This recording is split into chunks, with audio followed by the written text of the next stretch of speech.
तर सकाळी उठल्या रामपाऱ्यात चला मित्रांनो आमच्यासोबत उन्हाच्या कारात बोंबलत फिरायला. तर मित्रांनो आम्ही कपडे बिपडे प्रेस केले आणि निघालो होतो मग गणेश मंदिरला. मग काय असा ड्रेस घालून टाकाटाक दिसायचो. आई शपथ भगवा घातल्यानंतर आता असा काडाकच दिसतो मी.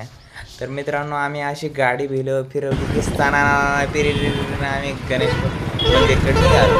तर मित्रांनो थोडंफार ट्रॅफिक उन्हाचा कार होता उन्हाचा कार होता पण आम्हाला मंदिरला जायचा खूप खराब. मित्र म्हणत होता की मला काहीतरी बांधून घे तोंडाला. अरे उन्हाचा खूप कार आहे म्हणलं. अरे उन्हाचा कार नाही भाऊ, आपण ब्लॅक कार आहे त्यांची म्हणलं गाडी पळवतो.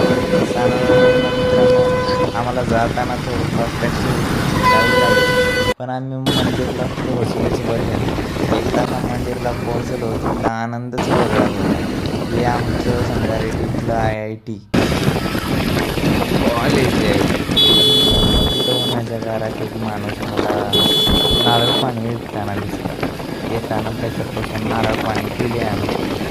त्याला तेवढीच मदत झाली. रस्त्यावर पाणी एक वेगळं अर्ध प्रवाशांना पाणी भेटतं.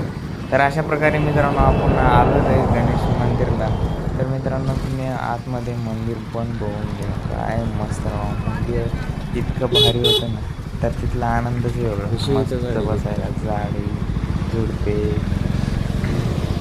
तिथं पोचल्यानंतर गाडी काय खरनाट आम्ही अशी पार्क केली मित्रांनो. पार्क केल्यानंतर आम्ही थेट मंदिरमध्ये जाऊन प्रवेश केला.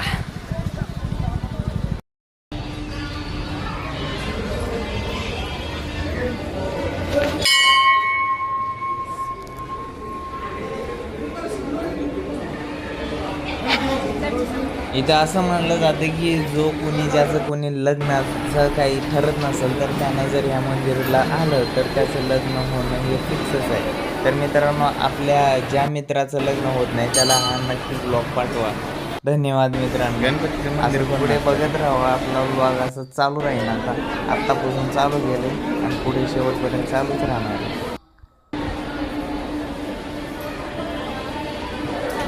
प्रदक्षिणा व मंदिराच्या प्रदक्षिणा झाल्यानंतर मग प्रसादाचा आनंद घेतला मित्रांनो.